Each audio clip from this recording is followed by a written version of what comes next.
Talk. Today our special guest is Ty. Ty, introduce yourself. Hola, soy Ty. My name is Ty. I am just a girl in the world. I'm just a girl. I just wanted to know the millennial in me when you said just a girl went to Britney Spears. I'm just a girl. Not yet. So it was like completely different song, but I was like, nah. Just a girl. Just a girl. Mm-hmm. Still a girl. Not really a girl age, but still a girl. Yeah, I'm Ty. I am a stylist, wardrobe consultant, image consultant, image builder. I work between Barbados and Europe. I work with tons of people. I'm a people person generally. I like to say I think I'm a people person because I like to yap. I'm fluent in Japanese. What else about me that the world needs to know? I really, really like chicken nuggets. Oh my goodness, I have met my sister. I really like chicken nuggets. And people be trying to get down on me for liking chicken nuggets. No. My fridge is full of chicken nuggets. Superior food. It might not be a super food, but it's a superior food. Accurate. Literally. Literally though. Superior food. Literally. Yep. But yeah, that's pretty much it. I like to say that I'm simple. My friends would say differently. You are not simple whatsoever, but okay. I like to say that I'm a simple girl. I like the fine things in life. And the fine things in life are simple things. But I also like the finer things in life. But I don't let that rate. I don't let that rule me. But yeah, I'm a slightly uptight person. Kind of always like this. Learning to de-stress these days as I get older because stress and I will kill me job. No, Kevin, not kill me. But yeah, I'm me. She's her. You're you. I'm so sick of you. We're gonna get this going. Okay, so pick a number between 1 and 10. 8. What's the weirdest talent you have? The weirdest talent that I have. You know, you would never believe that you're something special before, and then I happened to think about them because I also saw this question and I was like, what is the weirdest talent that I have?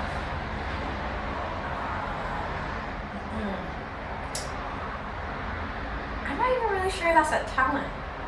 I can crop like my toe bone on demand.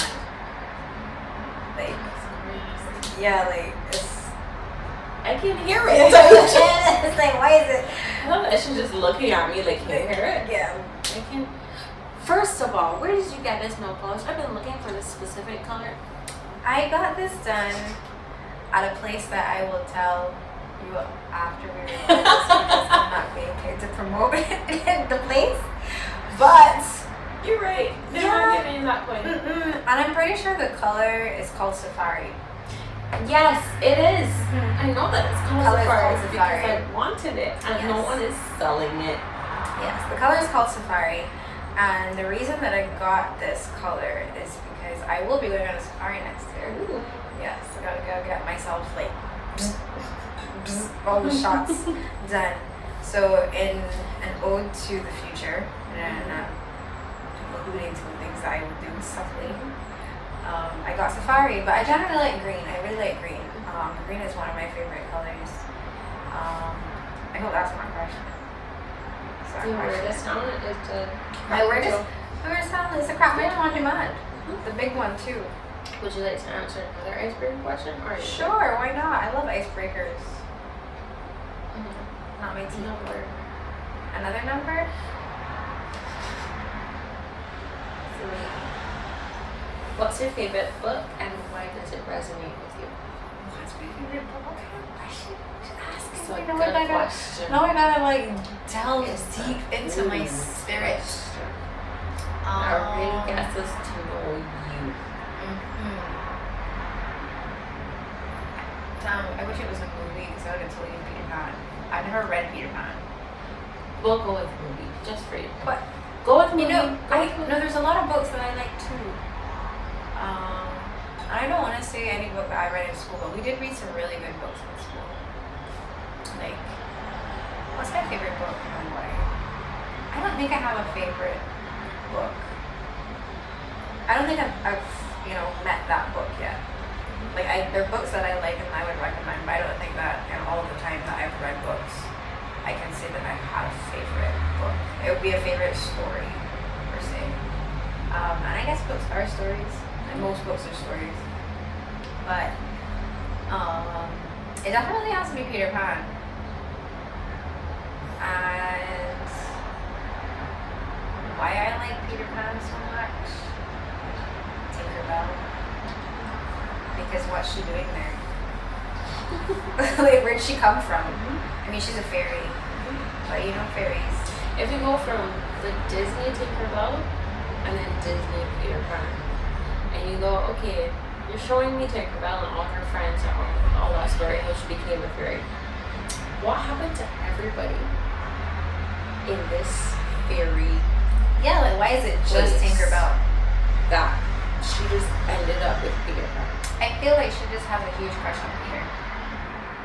If that was She not does. evident in the She movie. does have a huge crush on Peter, but also you left your entire family and friends to stay with a human being. That Characteristic of many women. but like you was doing things. You were a whole Tinker fairy. Characteristic of many women. Unfortunately. That's so sad. He's left short from us. That's so Not me sad. though, Stacey. Never leave her short for us short. No, I'm literally thinking, but that's so sad. It Like, is. she has a whole Whole life. She has Yeah. a whole twin sister. Yeah. Yeah. That's crazy. But I think that just the story of traveling, it's like going somewhere like Neverland. I live in this thing in my head. I actually live in my head, and it's interesting because my boyfriend sometimes he's like where are you? Like, hey, like come back, and it's true because I'm literally like just up here all the time, thinking, navigating my world within this world, within the greater world. And I have all of these like hypothetical situations that I kind of coach myself through based on my previous experiences, current experiences, and experiences that I kind of use my tiny bit of clairvoyance. By clairvoyance, I mean situational awareness and stats that prove that this will happen. I like to call that clairvoyance. But yeah, I just kind of coach myself through situations just in case I have to deal with it. And if I have to deal with it, I'm like, aha! I brought this to my table before, I will not be fooled. But yeah, we're talking about Peter Pan. How did we get here? So yeah, I like the fact that they went to Neverland. They went exploring all these places. I'm an explorer person by nature, and the fact that the Lost Boys could have gone and seen the Indians and gone to see the mermaids at Mermaid Lagoon, and got to go on Captain Hook's ship and see the crocodile that ate the rest of Captain Hook. Like just things like that, that create adventure in your mind.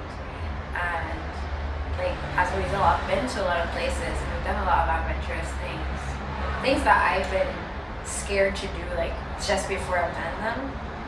And another word that I would personally use to describe myself is brave, because I actually follow through, and it doesn't matter what it is in life. Like I feel it in my gut. I'm like, all right, you're a little scared. And I have a very wise friend who said to me,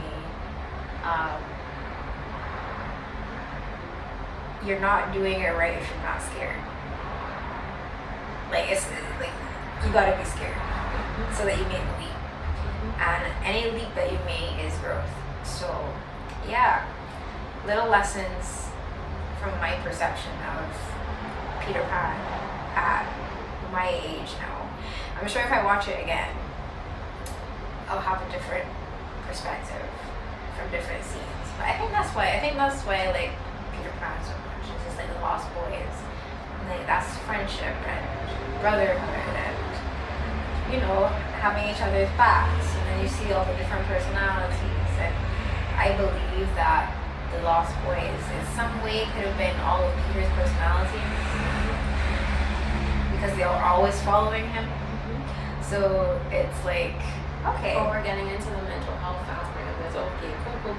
Are we? Yeah, are we? Because just like Snow White, Peter Pan, The Seven Dwarfs. Literally, the theories on those are just so interesting. Yeah, because I think Peter Pan, wasn't he a story written by the Brothers Grimm? Right. Very dark people. I don't know what is wrong with them. Like Cinderella. Like, you know, all the dark stories and stuff. But definitely. I love their versions of the stories. You mean the Grimm? Brothers Grimm? Their versions I are think just it's so nice to have a difference. realistic. Because back then, life was not about hee cutesy. People were really getting like murdered. Yep. And I'm gonna say murdered because people were just killing people for the slightest reason. Like chopping off hands, and chopping off ears, and like chopping off toes. Actually killing people by like poison. Just crazy things. Crazy things were happening according to them. Still happening. Not Rapunzel. Well, Rapunzel. But Sleeping Beauty. And that story. Oh no. And the reason why she woke up. To be fair, right? The reason why she woke up. Is it worse than Snow White?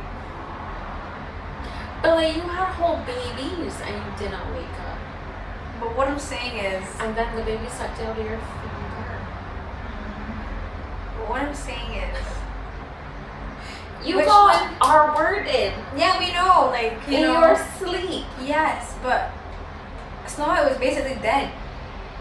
Yeah, but like she was living her life, having her dreams.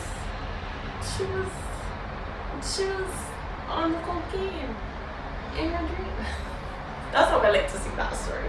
I'm just like, you are dead, but also you're just having a drug trip. Like this could not even be happening for real. You could just be tripping on them drugs and you think all of this is happening, and like we, the audience, were being told kinda a story, but the real story is like what lays behind it. Of course. And that Snow White is just a drug addict. And this is just observation from multiple different perspectives. Poor Snow White. She's the crackhead that was on the corner of the street, and somebody literally just saw that person. Like, have you never like been like overseas and just literally watched a crackhead? There's such I have interesting never characters. watched a crackhead, but what I will tell you is that in Paris, on line 12, was it line 12? I think it was line 12. Whatever the brown line is. Was it line 12? Whatever line it was. I'm sitting down, I left work. Trains always have crackheads. Not all the ones in Paris. There's a particular line that has crackheads, and I just avoided it. I'm sitting down and I smell this absolutely obscene smelling scent. I'm looking at my coworker and I'm like, what is that smell? And we both no. We both turn around and a man is literally firing crack. That's crazy. Like, I'll never forget that visual. My eyes probably like almost popped out of my sockets. I was like, is this man for real? And everyone in the train is just acting normal. If you're liking this episode, please like, subscribe, press the bell notification, share, and comment. Oh, being on a train, mind your business. No, absolutely. But everybody's just acting like this is not happening. And my mouth is agape because never in my I think I was 20, 21. No, I was 20, 21. years have I seen this. I was 21 at the time and I was like, what am I seeing? We really are blessed in Barbados not to see this foolishness, you know? Because I mean, if you go certain places, you will see. oh no, I'm not negating the fact that it does happen, but we don't see it. Like, you'll never find somebody on the bus doing that. Okay, so from my experience of working at a rehab facility, On the bus? you hear stories about things people have done, and then you will be like, I would never guess that you could do X, Y, and Z, or that you did X, Y, and Z. Some of them may be made up, some of them may just be. Do you ever tell people, do you think that, like, that might be a figment of your imagination? No, I don't think you can. I can't. I am not allowed to do that one. Because as a therapist, who am I to tell you it was A figment of your imagination or not? Like, you could Yeah. literally be sitting there and you could tell me that somebody's sitting next to me. Who am I to tell you that nobody's sitting next to me? Somebody might actually be sitting next to you. Exactly. So, I'm never going to tell you, oh, no, that never happened, or Yeah. that's not true. Speaking of, did you see the new movie that Netflix put out about the ghosts and stuff? I know you're not a thriller person. It's funny, right? Because recently I just started watching Ghost Whisperer again. Yeah. So I hate thrillers, I hate ghost stuff, I hate all that. But just me, I've been watching Ghost Whisperer every day. No. it was, what's the movie called? It was done by, I don't even remember, but people have been talking about it basically a lot. I'm sure it's really good. I don't know. I'm hearing mixed reviews, but I'm gonna watch it after, or maybe I think I'll watch it because I don't like those things because I feel like anything that has to do with spirits or Leave them alone, please. Unless they come to you, please Yeah. leave those people alone. no. Anytime I read about spirits and stuff, like I feel as though it's opening up a portal for them to come to me, and already like the portal is so small. Like it's like paper thin. I was just about to say that. It's It's like literally paper thin. So I'm gonna stay over here. yeah, like I'm not, I don't mean to sound like airy fairy and Like, like, you should have a ghost that trippy. lives in the kitchen. well, you He know. steals food from my mom all the time. He's rough. Like, and it's not even just like a. But he can't eat it. He can, but he makes her drop food on a regular basis. Like, it's not, oh, I'm just clumsy type of thing. It's literally like one of those things where you're just like, there's no reason for any of this to happen, and it's only in the kitchen. Why y'all call the bishop? Why are you not get rid of the ghost for? Because he can't eat your food. You're not doing nothing. He is literally doing he's taking away. He's not doing anything to me. Okay. As in, like, even if he does it to her, he's not doing anything to her. He's not physically harming her. He might just be like, I'm hungry. Fair, buddy. Fair. No. I can't even more, but what a you can eat. That's crazy. I would tell him you got to go, buddy. You got to go. My granny used to have a ghost that used to, like, climb in bed with her. Like, she could literally feel the bed move, and then she, like, push it back and be like, no, not today. And then it would get my leave. That's so deep. She say that every day? I don't think it used to happen to her every day, but, like, sometimes she would feel it just moving in bed, and she'd be like, no. And, like, kind of, like, shut it out. Like, she could obviously not see it, but she was just be like, no. I go to bed. Do the day. So, you know, So, like, spirits and ghosts and stuff, like, if they interact with you like that, just leave them alone. and it's interesting too because, like, have you watched Behind Her Eyes? You haven't watched Behind Her Eyes? I skate on the thin line of, oh, y'all exist. All of these deep theories and stuff exist. And if I watch it, I'm just scared the hell out of myself. I think that it's interesting and it made me really not want anybody to come to my house. That's what I get. Not because of the fact that I also just generally don't like people in my house. But if you invite somebody into a space and they can see the space, hypothetically speaking, if they can act, we're at hypothetical. hypothetically speaking, neither confirming or denying my personal belief in this stuff, hypothetically speaking, if they can astral project, right, and they astral project in your home, whatever they feel like, they're seeing everything. You could be wiping your backside from your first crap of the day, and they're watching you. And I'm like, I just want privacy. Like, that's an invasion of privacy.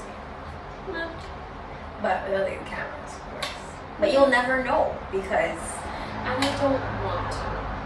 I You know like what? to be blissful. Ignorance is bliss. Yeah. Ignorance is But bliss then occasionally. like the whole thing of like ghosts in our kitchen, like I could just believe that okay, food just drops all the time. I could believe that my grandma was just telling a story. It doesn't matter. It really doesn't. It's just like oh, okay. They're there. Whatever they're doing, that gotta do me.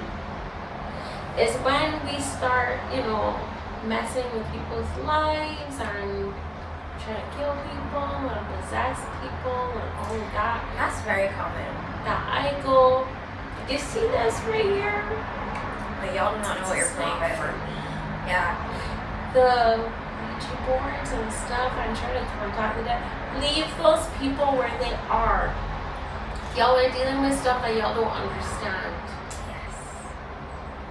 The world is like, I feel like the world is like on different levels, like the planes. Yeah, different planes. And everything is all coexisting, and you just have to stay in your lane.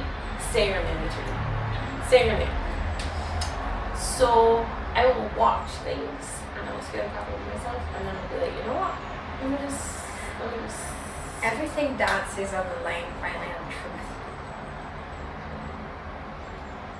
You see Star Trek and Stargate, Star Wars. I've never watched all those any things. of them. You don't have to watch them, but you know that they exist. Mhm. I'm like, where did the idea come from? Somebody had to see something. I love that this is a conspiracy episode. Somebody had to see something. No, Or they just have a very creative imagination. they probably do, but I like to see it as nothing that does not exist we cannot see. It comes from a Interesting place of perspective. knowing. It's like when the world's just slightly crossed a little bit, just a little. Yes. You talk about the planes and stuff, but it's like, as I said, nothing that does not exist we cannot see. We see light. Why did light get created? Because we know it's there. And like, you just have to find the things to make it. And in some other plane, before that crazy madman just discovered the light bulb, made the light bulb. He saw the light bulb and he was like, I'm gonna make this. How did he know to make that? That I've always wondered. Exactly. When people create things, like why did you want this? Sometimes things happen by accident, I'm sure. But how did you know that it was possible that that could happen? Like, we're just super smart. And that is the question. See, it comes from a place of knowing that we know. And that sounds like very Motepi, but we know. Like, it really.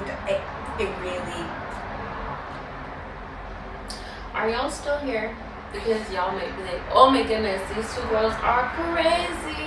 Are y'all like, you know what, we feeling your vibes? I feel like people are gonna say that I'm insane.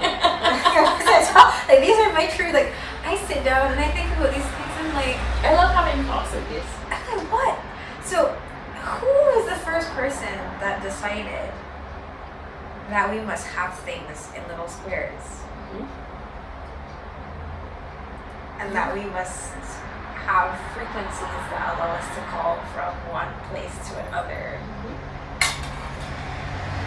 And that we would eventually come to see each other face to face and be in two different places.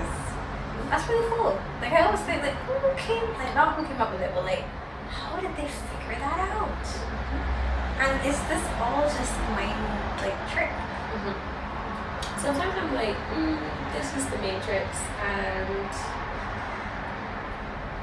y'all are just inventing some new things just to make me feel like.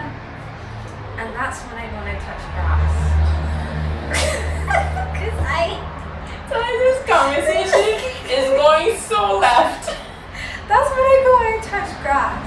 Because I'm thinking too much. I don't know what I'm thinking. And maybe I need to touch some grass because that's the only thing that's real. And is that real? Is it? If we're in the Matrix, it's not. And the other day I looked at the sky and I was like, the sky's so blue. Like, what if somebody out there decides to make it purple, like, or green? I would flip out. Like, it was just, there was not a cloud in the sky. The world is really beautiful. It is. It's gorgeous, and the more that I travel, which I love doing, I'm like, damn, this is the world that we fuck it up. Sorry, this is the planet that we fuck it up. Did it again? But it's beautiful. Like, sometimes I look at water, and water is one of my favorite elements. Mesmerizing. Yes. The ocean itself is mesmerizing. Yes. There's a reason for that. But I look at water that is clear. I mean, any body of water, just hearing water, sea water. But I look at water that is clear, and I'm like, damn, wow, this is amazing. And in 2022, I went to Bosnia, and we were in Eastern Europe, basically. And I have never seen water so clear. Like, if there was no movement, it would have been like glass, like reflection in the sky, like the trees and everything. It was just like glass. And I remember rafting down some water in same Bosnia, and there was a point where we had to get drinking water, and it was so clear that the bottom was blue, and I couldn't figure out, why is it blue? Like, where is it coming from? And then in other areas, like, you can actually see all the submerged flora, like the submarine flora. I don't know if that's what it's actually called, so anybody can correct me if I'm wrong. And it was like, okay, this is reassuring, because at least if I'm in the water and I'm swimming, I can see what is going on down there. But you see that water in like the Amazon, I ain't getting that. Couldn't touch me, because what is in there? We talked about ghosts, right? But the ocean? The ocean? The ocean, not just the ocean, but lakes. Like, what's down there? Nobody has touched the bottom of a lake. It's not happening. If I can't see my hand, like right here, it's no. But it's not happening. some people, like, I said I was brave. I'm not brave. You're a different kind of brave. I'm not brave. I'm a dancing on the fine line of life, not dancing on the fine line of death. Kind of brave.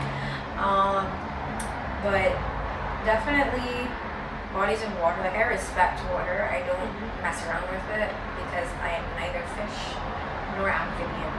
So I make sure, well, reptilian as well, but I can't imagine, and I hope that I never do, losing my life to water, because I respect it so I feel much. like people who lose their life to water are either one, going back to where they came from, like being one with the water again, like they respect it so much that it's welcoming them back, or people who were disrespectful to it. Yeah. Because like, even if you think about drownings, like people always underestimate water and the ocean, even pools, they always underestimate it. And when you don't have respect for something, when you don't have respect for the elements, the world always like that can bite you. That's gonna be the thing that takes you. So like for me, I love the beach, I love the ocean, I just love water. Like, I will sit down in a pool and not really much a pool. I don't really like pools because of the chemicals, but I'll sit down in a bathtub, I'll sit down in the sea, I would sit down in a lake if I have a place to sit. Because with lakes, normally you can't touch the water. I still don't know about with you with this lake thing. Everything else. I've swum in a lake before. The fact that it doesn't touch any other water is what bothers me. You're just there, like a river, sure. But it comes from somewhere. Where? That might be a stupid question. I'm but sure like, there's a where? geographical explanation. Because it's not touching anything else. It might be a spring, like a very big spring. Like a huge spring. But lakes are so big Yeah. that I'm just like, how? You're right, but it may be just a series of channels that lead to the lake. There's a word Lakes for are it. surrounded by Land masses. Yes, but that doesn't mean that the land masses gonna have like channels of water. There's a word for that. Hey Siri, what is the name of the channel that leads to a lake?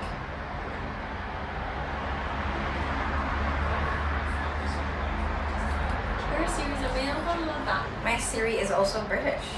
That's great. Love that for me.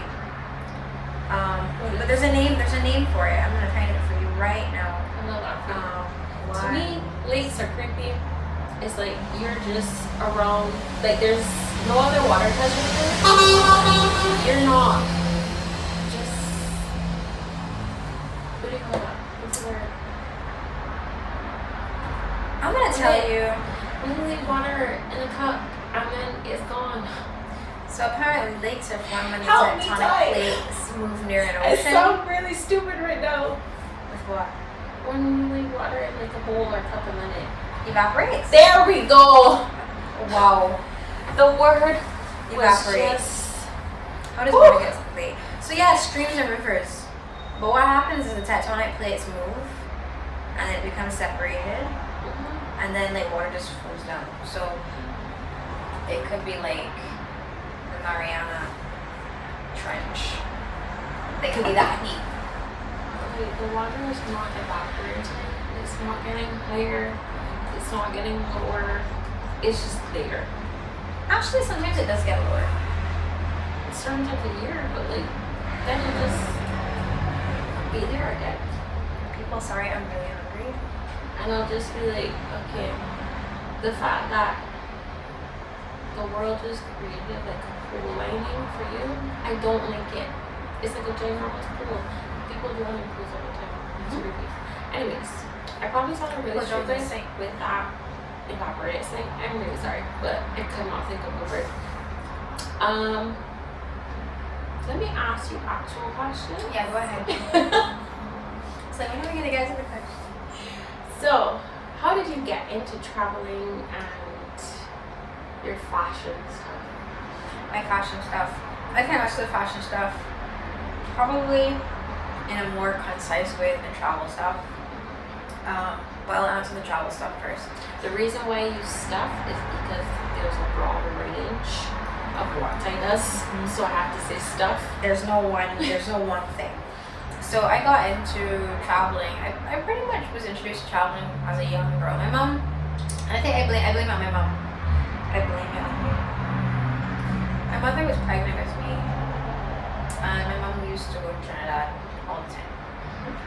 And as a result, I love Trinidad a lot. I think that it might just be because like I felt like the feel of the country while I was in there. And my mom nearly had me when I was in Trinidad. When she was in Trinidad, I was also there, but yeah, not like physically. Oh yeah, I was physically there, but yeah, she was in Trinidad, and she nearly had me, and she had to get her like rushed back. So I came along, and years later, not even years really, but I was traveling since I was an infant. Like most people have their kids travel when they were infants. But since then, like I traveled throughout the region. So in my very early childhood, I traveled a lot throughout the Caribbean region. And that was mainly because of my mother. So we went to places, we went to Grenada, and when we went to Grenada, we went to Carriacou, which is not Curacao, it's Carriacou. Some people get confused though. So we went to Carriacou, and I remember going there with my mom. We went on a boat, like a little water taxi, and I remember getting out and seeing like all the colors. And I remember the hotel that we stayed at. And I think that for me, travel is such an important part of my creative eye, because I get exposed to different cultures, different art, different architecture, different music, different food. And whenever I have a memory that is vivid, it's always related to travel. I don't know why. All my other memories are like, but traveling ones are like smack in the face. And it might be because most of my travel is associated with good feelings, lots of oxytocin. But it's also the fact that I open my eyes. Because when you're in a place where you're familiar, you don't open your eyes in a way that someone who is discovering it for the first, second, maybe third time does. I used to go to St. Lucia a lot because my grandmother had family there, and we go for the day trips when flights were much more affordable. Please bring those back. And just things like that. So then as I got older, I would go to Canada, see my cousins. You know how we are in the Caribbean. You got cousins in America, you got cousins in Canada, you got cousins in England. And I think my first transatlantic visit was when I went to university in 2016. Yeah, 2016. So from then, I went everywhere, because once you get to Europe, once you set foot in Greenwich, the Greenwich area, getting to European countries becomes so easy and so cheap. So I went to Switzerland, we were in Croatia, we were in Italy, we were in Bosnia, we were in Spain, like, you name it, I was there. And seeing all these places, going to visit my friends, like in France when I was living in Paris, I would go to Grenoble to see another friend. I would go to Normandy to see like the landscape, to like find out the history of like the war. And I did that with some people that are very, very dear to me. That are very, very dear to me, that have become dear to me in my time there. So travel has always been an enlightening thing for me. This is a way for me to become enlightened, and there's so many different ways to become enlightened in this world, and that is through literature, through music, through moving your body, definitely, and definitely traveling, like seeing new faces, new places, new spaces. So in order for me to create, and I guess this leads into my styling, travel is very important. And in my portfolio, I always say that my final product is a result of like nostalgia. It's related to travel, it's related to culture and like living. Like you don't create things that people can connect with if you don't live. Like if you're just in this silly room by yourself all the time, if you create a fictional world, people have to buy into it. But if it's something that everybody has experienced, if it's a shared experience, it's much easier for people to see it and connect with it and it hit home. Because although each individual experience might differ, the greater experience is the same. Like at the base of it, it's the same with like little tweaks. So yeah, like we all have the same experience. That's why I like traveling. That's why I like traveling, my family. And then fashion has always been like a part of us as well. So my great grandmother, Lee, she was a dressmaker, and she used to make dresses for my grandmother. She made my grandmother's wedding dress. My grandmother was a hot stepper. I think back in that day, like a lot of women, because needleworking and dressmaking was a commodity, we used to have a lot of people who would have really nice outfits. We need that again, because, and if I may, I say things sometimes, and I know some people will become offended. We do not have dressmakers in Barbados like how they used to be. A lot of the really good dressmakers have gone really old and like they're dated and not up to date with that's what dating means, but they're dated and they cannot keep up with modern day pieces. And a lot of my pieces from when I was a very young girl, like all of my church dresses, like I started out in church. Like I think most of us started out in church. Like every Sunday I had a dress. And my grandmother's friend, with the socks, with the shoes, the hair used to get done. And I remember very vividly, every Sunday I had to put on my stockings. Hated them. Very hot, very uncomfortable, very itchy. And then I had to put on this dress with like 4 layers to keep that dress flouncy. And that was also incredibly uncomfortable and itchy. hot because the fabrics were not great. But at the end of the day, I still look cute. So it really didn't matter to my grandmother that I was in dying, because experience is experience, and you just go through life doing what the adults tell you to do, and that's what I did. So I started off that way. So grandma had Emily. Emily used to make grandma's clothes. Emily used to make my auntie's clothes. My auntie grew up, like, she was really into fashion. Like, it really trickled down. And I grew up going into my auntie's closet. Now in my 20s, like, I go through my grandmother's stuff. So it's like I go through, I've taken grandma's bags, I've taken grandma's shoes, I've taken my auntie's shoes, my auntie's clothes. And now that I'm old enough and I've traveled enough, I'm determined for myself, like, what I like and my personal preferences. I've sifted through and determined, like, what I like for myself. But inherently, I've always loved working within the space of fashion and creating within that industry. So I started my blog when I was 17, either 16 or 17. I think we're actually getting on to 10 years with my blog. Getting to 10 years. I think next year we make 10 years. So this year is 9 years. Actually, the blog is as old as my current relationship. 9 years. So yeah, 9 years of the chic addiction. I need to actually put that back up because it's down. So yeah, I started off with the chic addiction, which is what I'm known as on Instagram, the chic addict. And from there it kind of went spiral. I was doing shoots every weekend with Sean Fields, and I was using Alfie for my makeup, and I, you know, pull outfits together and shop online. And back then, that's when Zara was really good. Like, Zara had really nice pieces. Like, Zara has pieces that are lasting me, or had pieces that are lasting me up until this point here now. In today's Zara world, that stuff just not last. So yeah, I was doing photo shoots and working with models. I did model searches. Like, I was working with designers, and I got a really good feel and understanding of what the industry was like here in Barbados. And then I decided I'm going to be an accountant. I was like in sixth form. I was like, yeah, I'm going to be an accountant. I'm good at accounting. I really like it. It's something that clicks easily for me. And I was applying for schools, applying for university, applying for this, applying for that.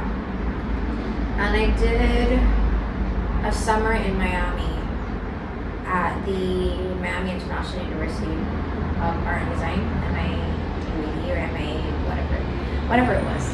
And that fashion industry course that I got introduced to completely flipped the table like Jesus in the temple. Completely. Like, Jesus was like, no, none of this. And then my brain was like, no, none of that accounting stuff. And I went home and applied for universities for fashion education, anything right with my hands on. So that would have been business. That was my major in school. So I did fashion marketing, fashion business, fashion this, fashion that. And I eventually got accepted to about 3 universities. And when it all came down to it, I chose the one that had no majors. Why would you do that? Why would you do that to yourself? I did want to do that to myself. Why? Because I'll tell I you feel why. like a piece of home is always good for overseas. It was never too far from England where I would find agents. Choosing France was also like way out of my comfort zone. Remember I told you the bravery thing? I thought that was incredibly brave of me. Like maybe like after I finished university, I was like, wait, you really picked up. Went off. And it was a year after the bombings in Paris. So I moved to Paris a year after the bombings. And I remember the first time I got there, I saw everybody like running. And they were actually running for the trains. I look at my auntie and I'm like, should we run too? And my aunt like, she's like, So she looks around and she realizes, oh, it's the train station ring. She's like, tight. They're running for the train. But it's a valid question. But I was like, yeah, should we be running? Because you know we are black. We don't run to danger, we run from it. So should we run? So yeah, we didn't need to run, but yeah, it was pretty much, I was on the alert. And there were tons of like security on the streets at the time that I moved. That's besides the point. Fashion was really, really, really a big part of my life. It still remains a big part of my life. It is the thing that helps me feel the best. When people look good. It's such a shallow thing in the eyes of people, but you look good, you feel good. Like, you carry yourself differently. You know, you speak differently. You have a different air about you. Mentally not doing well, I try to put on something that makes me feel. It's like armor. It's a really good. It's our modern day armor, and I think that also because of our lack of expression in the Caribbean as children, in terms of like, we actually can, or in our generation we couldn't really express ourselves freely. This is through dress, this is through hair, this is through speech. You know, children should be seen and not heard, and blah blah blah. They don't talk back. And if you have an opinion, you can't really say it because it seems rude. At home, and then at school, you're in a uniform that must meet certain standards, certain rules, and especially when you go to like a higher up school, like you're falling in line. Yes. We're robotic. Yes, I remember distinctively, and I think that I've just had. This might come back and bite me in the backside, but I've always had a little anti-authoritarian thing, where it's like, you must not do this. If to me, what you are saying makes no sense, I'm going to ask why. Rules are rules for a reason, right? And I'm definitely one of those people that measures the rules to be like, okay, this rule is given for this. And I blame this fully on our education, because they give you rules and they say the rules are there to be followed. And the first rule for our school was a breach of common sense is a breach of school rules. Right? I do not breach common sense, but a lot of people don't have it. So you're giving me rules that don't make sense. And I'm asking why you can't give me an answer, then this should not be a rule. This should not be a rule. I can understand the reasoning behind students having uniform. I appreciate it. I love to see students in uniform. But I also fully believe that at a certain point in time, you must be allowed to express yourself in a way that makes sense for you. Even if people look at you weirdly, even if you get judged, like, just be yourself. And I think that that's the issue that a lot of people face. And as a stylist, I kind of understand the importance. I say kind of, but no, I do understand the importance of clothing in telling our personal stories. When you watch TV shows, a lot of people don't really know this. Like, yes, you have people wearing clothes, and yes, you have people dressing the actors and actresses, but there's a breakdown of each character and a development of each character in each episode in each season. And for example, if you watch, what's it called? Izere.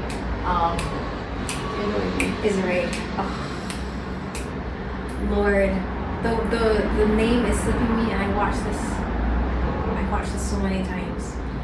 But yes, the TV show with Izere that she wrote herself. If you see her character development, you see the changes in how she carried herself, the way she spoke to herself, the way she dressed.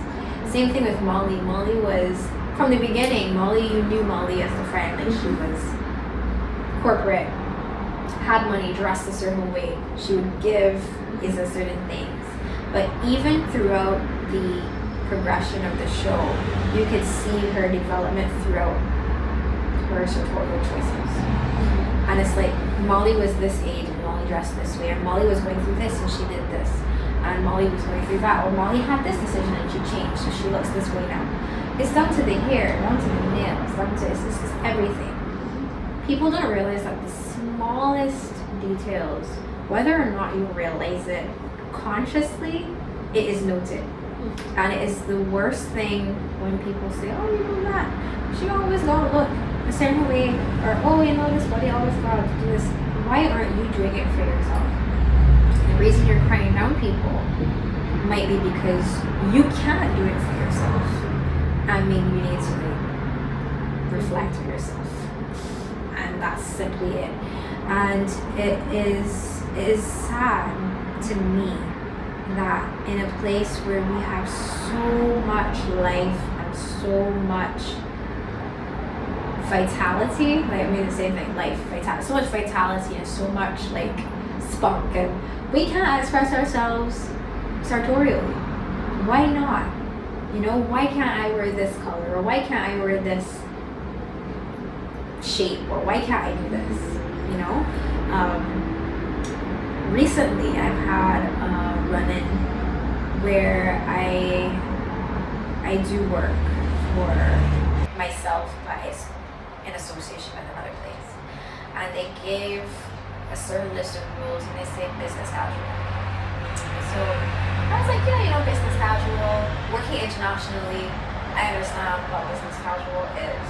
And obviously in a modern day, especially as young women, we dress a certain way as business casual. Now I'm going to get into the topic of insecurity, which is what we spoke about by other people, but I'm also going to get into the trickle-down effect of your insecurity leads into jealousy, leads into trying to make people's lives more difficult. So if this person has been wearing what they like, but it's within the parameters of what has been given, why are you giving this person trouble? Finding small things to nitpick at in order to make their lives miserable. For example, if you work in the bank and they say you can wear skirts, and you wear a silk skirt, it is an A-line skirt, it is very appropriate, it's past the knee, maybe even almost close to your ankle, maybe mid-shin. A nice blouse, you carry yourself well, you accessorize well. What happens there? What is the first, let's just, hypothetically speaking, you're the one working in this office, it's not me. I've dressed you. And you look great. You know, you did a consultation with me, you look great, you go into the office. You feel great, you carry yourself well, you speak well, you know, your clients are impressed, they're coming back to you. What happens next? From an outsider's perspective, they're seeing you go along, and you're doing well. What happens next? You're supposed to tell me what happens next. I'm not on a spot person telling you how to. They're gonna internalize, why am I not getting this, or why is it that this person is doing Oh, that? we're doing it from a negative perspective. Well, also, usually when I see people, I'm like, oh, but do the that's, same, girl. It's fine. yes, some people do that, but in a workplace environment, it looks like competition to some I people, can see that. Yeah. right? So within your own department, yes, you're doing well. You're already working well. You're a diligent worker. Like, how do you have the money to do this? We make the same amount of money. I can't do this, and you have all of this. Why is this not working for me? I always tell people I have chicken rich out. I don't have a pick-me in my name. So a lot of things that I may be able to do now, when I have a child, I may have to sacrifice. Yep. May. If I play my cards correctly, I might not have to sacrifice it and keep it as something that I want to do for myself if it is important to me, because at the end of the day, I live my life for me. People get all of these little responsibilities that are very important sometimes and forget the most important thing, themselves. And it's like, if there is no you, there is no responsibilities related to you. So deal with yourself first.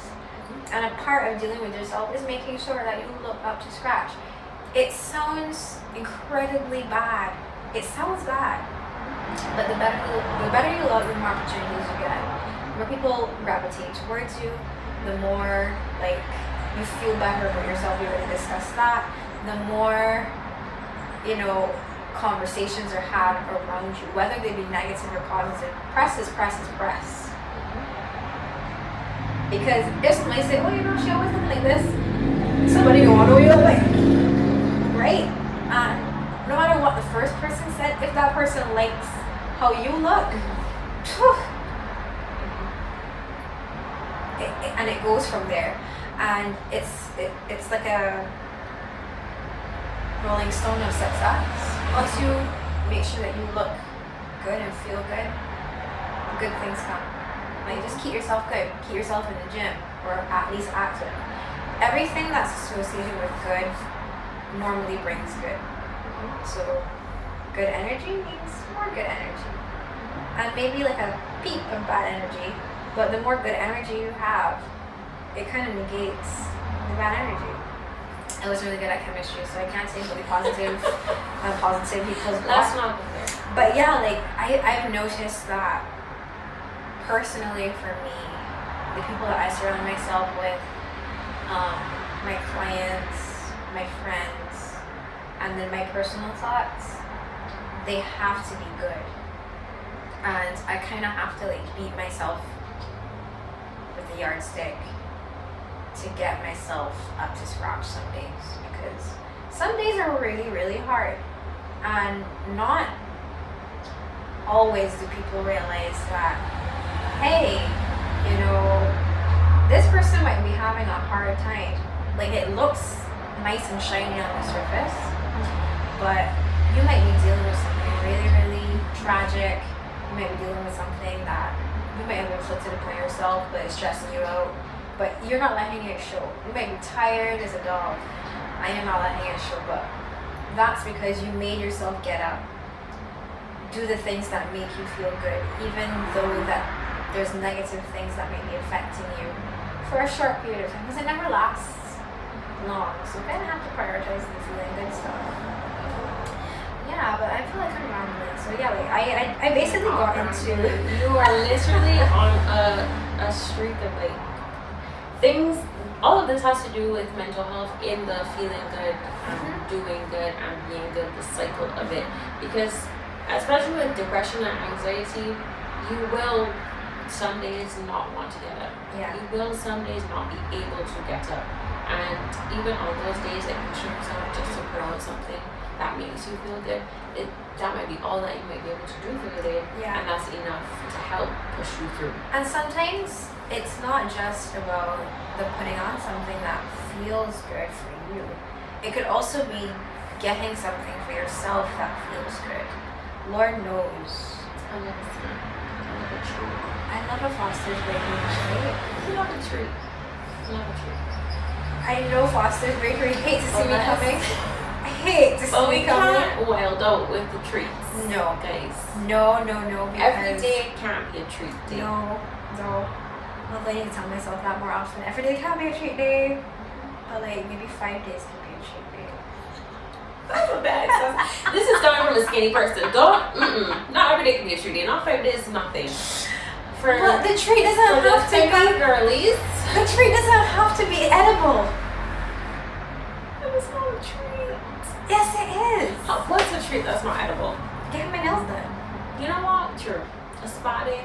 Yes, But also, getting a massage. Hello, a facial. That's Getting somebody to wash my hair for me, because John, no. Some days I don't feel like it. non-expensive treats. Going to the beach. Yeah. We're not saying Taking a walk. the grass. Touch grass. I said that earlier. Touch grass. Touching the grass. Touch grass. I love Being in nature is therapeutic. go and jump in some water. Like, actually go to the beach and like a child run in. Like, see how that feels. A lot of the things that we don't do as adults is out of embarrassment. And it's like, why are you embarrassed? Because you ain't happy, someone will go do what makes me happy. And that's the crux of it. Like, now, in my 26th year, almost another solar return, my 26th year of living, I have said to myself, no matter what, I must choose me and I must choose joy. Because there's so much to be happy about that I must continue to choose it. And if there's a day that things feel too heavy, somebody needs to be there to open that curtain for me and say, look, there are things here to be happy about. Not saying that you can't feel your feelings, but then get out of them. Because sitting and wallowing does not allow for anything else. There was a period in my life, you might not ever see this way to people, because nobody really knows your story except for you, but there was a period where I was so like down and out. I'm still wondering if I got out of it, but I was so down and out, and thank God for my boyfriend because he was literally like an anchor. My boat was just like sailing out. He was like, yo, it's like, I'm not with it. I'm not with it. I'm not with it. I'm not feeling good. Like I can't get any work done. Like I'm feeling so like uncreative. I feel like everybody else is getting these opportunities and I'm not getting opportunities. And I'm always working so damn hard. And I'm always doing this. And I'm always looking out for other people. And nobody's ever looking out for me. And blah blah blah. And I'm always creating this opportunity for this person, that for this person. And I'm not studying myself.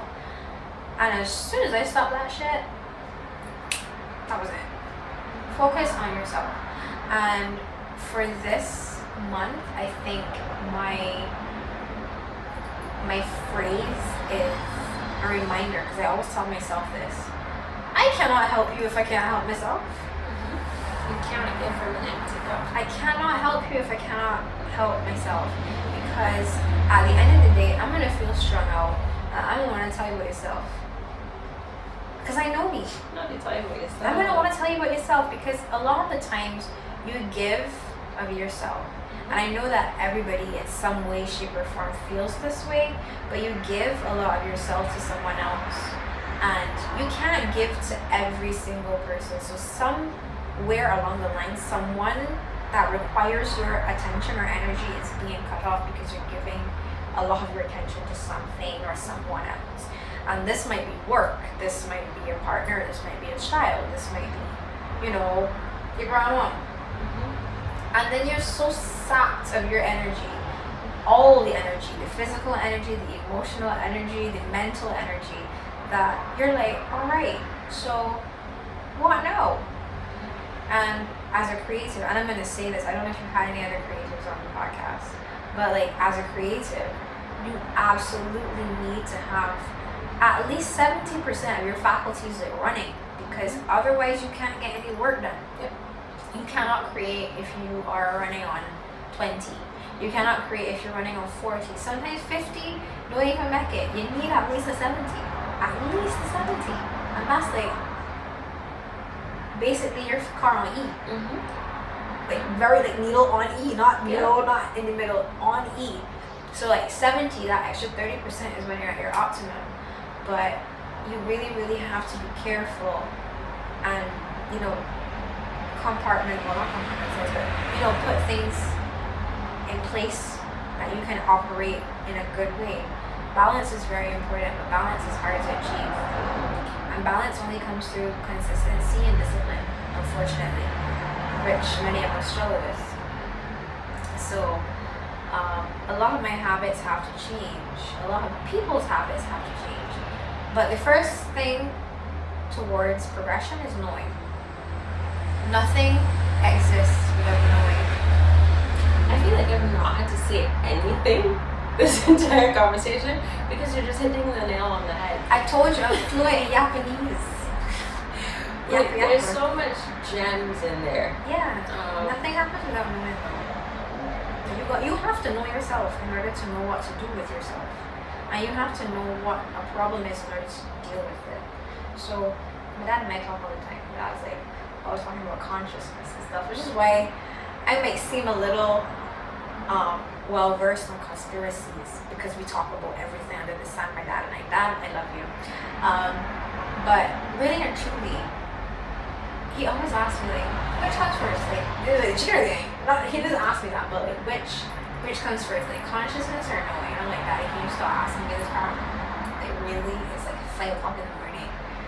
But he, like me, is up and his brain is going at 1,000. So sometimes like I have to tell him like, you gotta slow down your brain, because I gotta slow down my brain. Or maybe you can keep your brain going, but my brain needs to slow down. The Dell computer needs to power down, cool down, and then go back up, because it's got a lot going on. When you've got too many things going on, you kind of short circuit. And back to the maybe ADHD thing, that don't work good for me. It doesn't work well for everyone. No. So my son disorder needs help. I need a lot of help. Lots of help. I would let you chat now. There must be something that you We're have to leaving say. it there, and we're gonna do our wrap-up question, Oh my because gosh. I don't even want to add anything to that. I just want to let that marinate. I feel like there's nothing that and this is the problem that I have. I feel like I just talk, and to me, I feel like I'm talking foolishness, but then everyone's like, but you're not. I tell my clients this. I tell people all of the things that you literally just said all the time. Nicholas, my sweet, sweet, sweet therapist, your words working. Your words working. They are. The words working. Also, I have to say, I wish that we would, in the Caribbean, especially the older people, would be a little bit more supportive of younger people who say that they need someone to talk to. It's not just I need to talk to somebody. Like, I have problems. I mean, we all have problems. Bitch ain't one. You tried so hard to keep that. She tried so hard to keep that in. Did you see it? But yeah, so we all have problems. And we all need someone to talk to. And the thing is, it's like you can't always talk to a friend. You can't always talk to a parent. You can't always talk to a grandparent. But if you can talk to them, whew, perfect. That's great. But sometimes you need an unbiased perspective on how to deal with something. And that is a very valuable asset to have if it is within your power to receive it. And generally speaking, yes, like therapy does cost, but we spend a lot of money on things that are not beneficial to us. So you need to have your wits about you. And if at the very least you can't pay for therapy at a moment in time, invest in like a journal to empty your mind of the things which bother you, to empty your heart of the things which bother you, because carrying weight will only make you be a backpacker who never offloads their garbage. You can't keep garbage because you start to stink and it's a little musty. And those are two things that I don't do. So I get rid of my baggage and my garbage. I didn't even have to audibly say the question. It was like, what feedback do you have for anybody watching? So that's her feedback. That's crazy. And you know what? Telepathy. Telepathy. I just knew it. Yeah, like definitely find someone to talk to, write out your feelings. I always encourage that. Any of the young women that I speak to, I always say, just write out your feelings, write out your dreams, write out your wishes. Because when you go back through your musings, I would like to call them, you realize what you have done, How far you've come. what you don't want anymore, what you did want, what you still want, and you visualize it for yourself. And the most important thing is to envision, always envision a happy you. Like, envision things where life is better, because where there is light, there is a path. Where there's no light, can't see nothing. So just always maintain the light that is within you, because if you don't maintain it, not very many people in this world will care to help you to keep it aflame. Yeah, that's pretty much it. I have nothing else to say or add or, you know. Thank you so much, Ty, You're for welcome. joining me. Damn, you didn't say a word. I did at the beginning when we were conversing. Well, yeah, that's true, but like, you didn't say a word about else. Because I didn't need to. I spoke when I need to speak. I speak when I need to speak. And I spoke when I need to speak. up. No, like, girl, shut up. Talk. If I feel like if a conversation, like I have something to add to a conversation, I'll add something. But my natural personality, Were you really having to add? no. My natural personality is just like I'm a quiet person and I interject when I feel like I have to. Maybe I should talk to my therapist more. Let's cut this off before we start this conversation. Nicholas, I'm gonna call you. Thank you so much, Ty, for coming on. Thank you guys for watching. I'll see you next time. Oh, we need to talk. We don't need to talk anymore though, because we're going. Bye, guys.